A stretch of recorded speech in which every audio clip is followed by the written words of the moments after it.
Hello friends, welcome back to my YouTube channel. Friends, यहाँ पे सामने इन्वर्टर मॉडल एयर कंडीशन है। उसमें क्या है, मैं आपको 5 रीज़न बताऊंगा जो कि बहुत ज़्यादा डिफरेंट होंगे। आपके सामने जो है कभी भी अगर कंप्रेसर ट्रिप हो रहा है तो उसको आप कैसे सॉल्व कर सकते हैं। वैसे बेसिक जो है आपको रीज़न पता होंगे, बट ये थोड़ा डिफरेंट है। तो आपको क्या करना है, इस वीडियो को कंप्लीट वॉच कर लेना, जिसकी मैं आपको जो इन्फॉर्मेशन दूँ अच्छे समझ आ जाए। टाइम वेस्ट ना करते हुए वीडियो करते हैं स्टार्ट।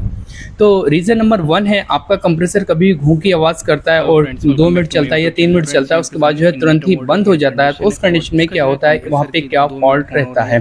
तो सबसे पहले आपको देख लेना है कि इस तरीके की अगर दिक्कत है, इस तरीके की अगर प्रॉब्लम आ रही है, तो वहाँ पे जो मतलब मेन फॉल्ट रहेगा उसका कंप्रेसर जो ट्रिपिंग होता है, कंप्रेसर 2 मिनट चला या फिर 1 मिनट चला, उसके बाद तुरंत ही बंद हो जाता है। तो वहाँ पे जो रीज़न रहता है वो ये रहता है कि कंप्रेसर में आपकी वेंडिंग ओके होती है, सब कुछ ठीक होता है, बट क्या है वो थोड़ी देर चलता है, उसके बाद बंद हो जाता है। तो इस तरीके की दिक्कत में आपका कंप्रेसर के रूटर में दिक्कत होती है, तब ये दिक्कत आती है। अच्छा, रूटर में जब दिक्कत आती है तो वहाँ पे क्या होता है, जैसे कि आपका एसी है, इन्वर्टर मॉडल एयर कंडीशन है, वहाँ पे क्या है, आपने काफ़ी टाइम से जैसे एसी वाई कर रखा है और उसके बाद क्या आपने 1-2 सीजन चलाया, उसके बाद जो है एसी आपने ऑफ कर दिया 3-4 सीजन के लिए।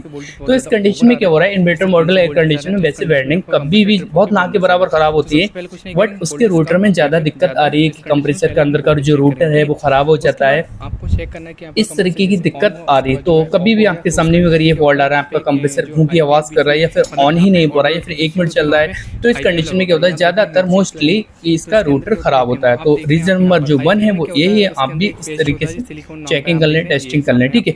या फिर एक मैं आपको सजेशन और दूंगा कि आप क्या करें, सिंपली अगर आपके पास जो हथौड़ा होता है उसको 2-3 बार उसमें मारेंगे कंप्रेसर में, हो सकता है जो है आपका रूटर फ्री हो जाए, जंग खा जाता है या जाम हो जाता है, तो आपका कंप्रेसर चल सकता है। मतलब 100% नहीं, मगर फिर भी आप ट्राई कर सकते हैं, ट्राई में किया जाता है वो आप कर सकते हैं। रीजन नंबर 2, अगर आपका जो एयर कंडीशन है इन्वर्टर मॉडल, वहाँ पे हो रहा है कंप्रेसर आपका 2 मिनट या 5 मिनट या 10 मिनट या आधा घंटा चल रहा है, उसके बाद जो है ट्रिप हो जाता है, तो उस कंडीशन में आपको क्या करना है, सिंपली कुछ नहीं करना है। आपको क्या करना है, जो ऑर्डर यूनिट की पीसी होती है वहाँ पे आईपीएम लगा होता है, उसके ऊपर एक हीट सिंक्स लगी होती है जो कि आईपीएम के टेम्परेचर को मेंटेन करने के लिए होता है। उसके अंदर एक पेस्ट लगा होता है जो कि सिलिकॉन नाम का होता है, आप देख रहे हैं। इस पेस्ट को आपको लगा देना है, तो आपका सिंपली जो भी दिक्कत है, तो उसके बाद जो है दिक्कत है वो आपकी दूर हो जाएगी। क्योंकि अगर ये ख़त्म हो जाता है या फिर सूख जाता है, बिल्कुल ही इसमें पेस्ट बिल्कुल नहीं रहता है, ये जो पेस्ट होता है वो एक नॉर्मल टेम्परेचर पे इसको मेंटेन करके चलता है, प्लस इसकी जो हीटिंग होती है उसको जो है हीट सिंक्स बाहर निकाल देता है। तो इसका जो आईपीएम होता है एकदम सेफ रहता है। अगर आईपीएम बहुत ज़्यादा ओवर हीट होगा, आईपीएम बहुत ज़्यादा हीटअप होगा, तो इस कंडीशन में आपका कंप्रेसर ट्रिप हो जाएगा।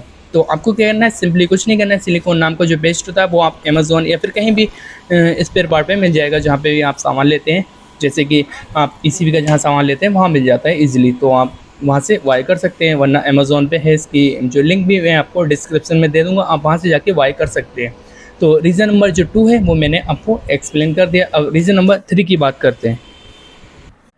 रीज़न नंबर 3 जो रहेगा, आपका इन्वर्टर मॉडल एयर कंडीशन है, कंप्रेसर क्या है थोड़ी देर के बाद ट्रिप हो जाता है, तो वहाँ पे क्या होता है, या फिर कभी कभी ऐसा होता है कि ऑन हुआ ऑफ हुआ, ऑन हुआ ऑफ हुआ, इस तरीके की दिक्कत आ रही है। तो सिंपली कुछ नहीं करना, आपको A to Z, चाहे आपका मेन सप्लाई जो मीटर से वहाँ पे देखना है, लूजिंग नहीं होना चाहिए। इंडोर टू आउटडोर जो वायरिंग होगी वहाँ पे आप देखेंगे लूजिंग नहीं होना चाहिए।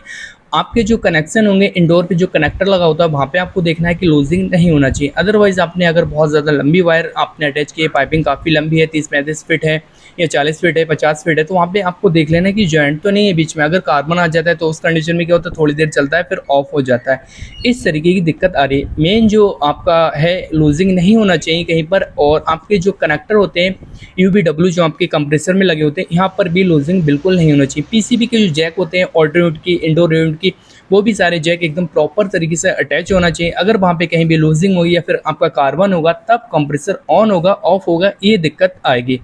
तो ये सारी चीज़ें आपको स्टेप बाय स्टेप चेक कर लेना। उम्मीद है फिर कोई दिक्कत नहीं होगी और आपकी जो प्रॉब्लम होगी वो सॉल्व हो जाएगी।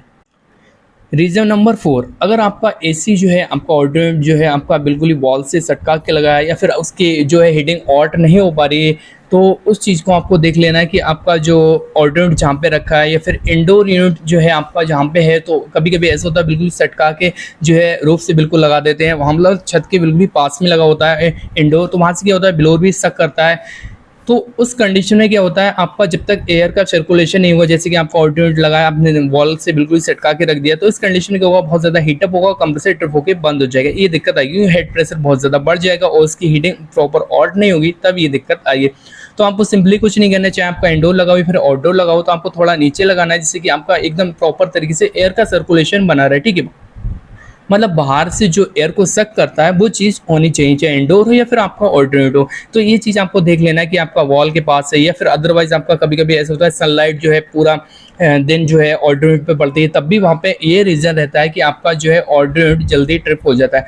अच्छा, उसमें भी दो कंडीशन होती है, जैसे कि फॉर एग्जांपल आपने क्या बाहर का बहुत ज़्यादा टेम्परेचर है, तो उस कंडीशन में क्या होगा, आपका एल्युमिनियम का जो है कंडेंसर है पीछे का, तो एक तो वैसे भी हीट होता है, रन मतलब गैस रन करती है, ऊपर से आपकी अगर सनलाइट भी पड़ती है तो भी वहाँ पे बहुत ज़्यादा हीटअप होता है।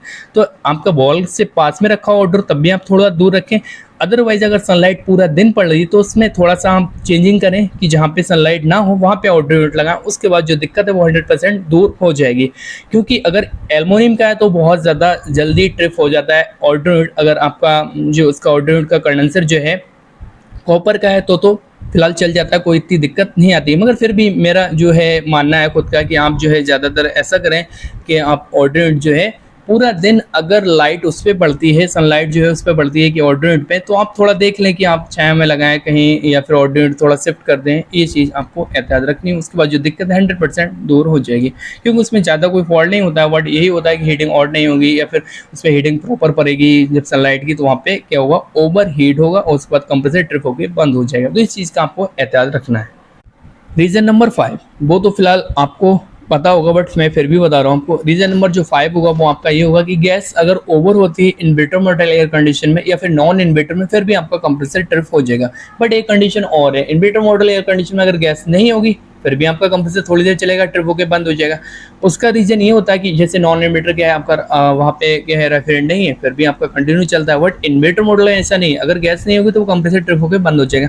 तो सिंपली कुछ नहीं करना है, अगर गैस लीक है तो आप जो है पहले उसको लीकेज को ट्रेस करें, लीकेज जो है बेल्ट करके और वैक्यूम करके गैस को चार्ज कर दें, ठीक है, दिक्कत दूर हो जाएगी। अगर गैस ओवर है तो आप उसको थोड़ा कम करें और उसके बाद जो दिक्कत है 100% सॉल्व हो जाएगी। तो जो भी मैंने रीज़न बताया आपको स्टेप बाय स्टेप इस तरीके से चेक करेंगे। उम्मीद है आपको ये वीडियो पसंद आएगी। अगर वीडियो पसंद है तो वीडियो को लाइक कर दें, चैनल पर न्यू विजिट किया चैनल को सब्सक्राइब कर दें। Thank you for watching.